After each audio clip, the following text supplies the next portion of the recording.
Hello friends, मैं हूँ Amit Kumar and you are watching study with Amit sir 27 channel. आज हम पढ़ेंगे पीरियड ऑफ इंग्लिश लिटरेचर के बारे में। तो welcome to all of you guys. So let's start the class.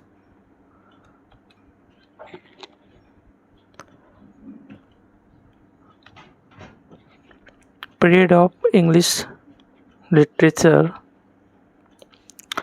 तो सबसे पहले हम कितने पीरियड है उनको एक बार देख लेते हैं, उसके बाद में हम एक एक पीरियड को थोड़ा डिटेल में पढ़ेंगे।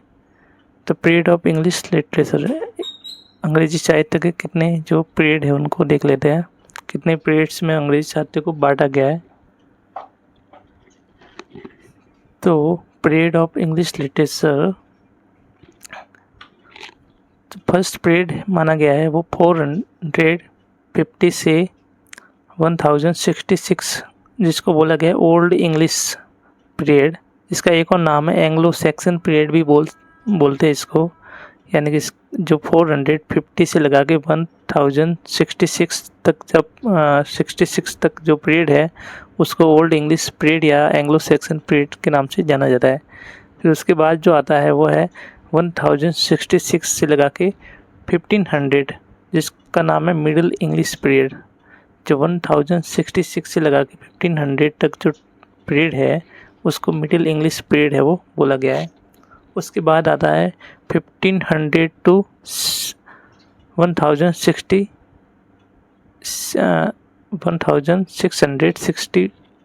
तक का जो पीरियड है इसको बोला गया द रेनेसा पीरियड। इसको एक और नाम है अर्ली मॉडर्न पीरियड है वो भी बोला गया है। और ये बहुत ही इस पीरियड में इंग्लिश साहित्य का बहुत ज़्यादा विकास हुआ है, इसलिए इसको golden period of English literature भी बोल सकते हैं। तो इस पीरियड जो 1500 से लगा के 1660 का जो पीरियड है इसको द रेनेसा बोलते हैं, जिसका पुनर्जागरण का काल जो माना गया है। और इस पीरियड में हम अलग अलग पार्ट में डिवाइड करके इस पीरियड को समझ सकते हैं। जो फर्स्ट है 1558 से लगा के 1603, इस पीरियड को एलिजाबेथन एज बोला गया है। और 1603 से लगा के 1625 तक के पीरियड को बोला गया है जैकोबियन एज। और 1625 टू 1649 जो पीरियड है इसको बोला गया है कार्लोनिक एज। एंड नेक्स्ट है 1649 टू 1660 का जो पीरियड है इसको बोला गया है कॉमनवेल्थ पीरियड। इसका एक और नाम है प्यूरिटन इंट्रीगिनम। यानी कि इस पीरियड में कोई भी राजा नहीं था, ये आम जनता के हाथ में शासन चला गया, इसलिए इसको बोला गया कॉमनवेल्थ पीरियड बोला गया है। नेक्स्ट जो इसके बाद जो पीरियड आता है वो है 1660 से लगा के 1785 तक का जो पीरियड है उसको बोला गया है द न्यू क्लासिकल पीरियड। इस पीरियड में क्या होता था कि जो पुरानी जो साहित्य है उसी को वापस नए तरीके से लिखा गया है, तो इसलिए इसका नाम रखा गया है न्यू क्लासिकल पीरियड।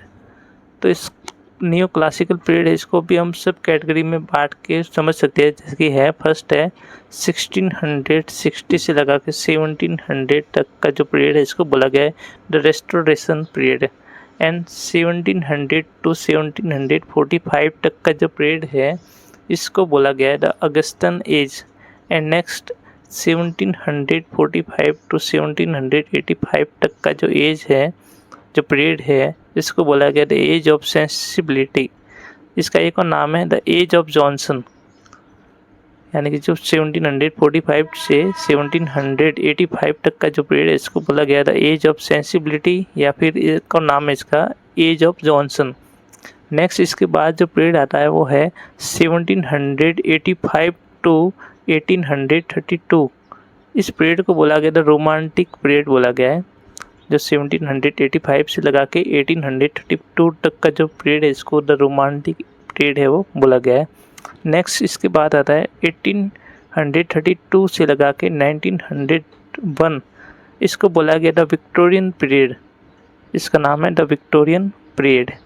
इस विक्टोरियन पीरियड को भी हम दो अलग अलग सब कैटेगरी में है वो बांट सकते हैं। फर्स्ट है 1848 टू 1860 इसको बोला गया द प्री रेप्टाइल्स पीरियड, और 1880 से लगा के 1901 इस पीरियड को बोला गया द एस्थेटिज्म एंड डिकेडेंस। नेक्स्ट इसके बाद जो पीरियड आता है वो है 1901 टू लगा के 1945 तक, इस पीरियड को बोला गया द मॉडर्न पीरियड बोला गया है। और इसको भी हम दो अलग अलग पार्ट में समझ सकते हैं, जैसे कि फर्स्ट है 1901 टू 1914, इस पीरियड को बोला गया है द एडवर्डियन पीरियड। एंड उसके बाद जो आता है 1940 से लगा के 1939 तक का जो पीरियड है इसको बोला गया द जॉर्जियन पीरियड। और उसके बाद जो पीरियड आता है वो है 1945 से लगा के 1970 तक का जो पीरियड है द पोस्ट वॉर पीरियड, यानी कि जो 1945 से लगा के 1970 तक का जो पीरियड है इसको बोला गया the post war period. And उसके बाद जो आता है 1970 से लगा के द प्रेजेंट टाइम तक जो पीरियड है उसको बोला गया the post modern period. Thanks for watching this video.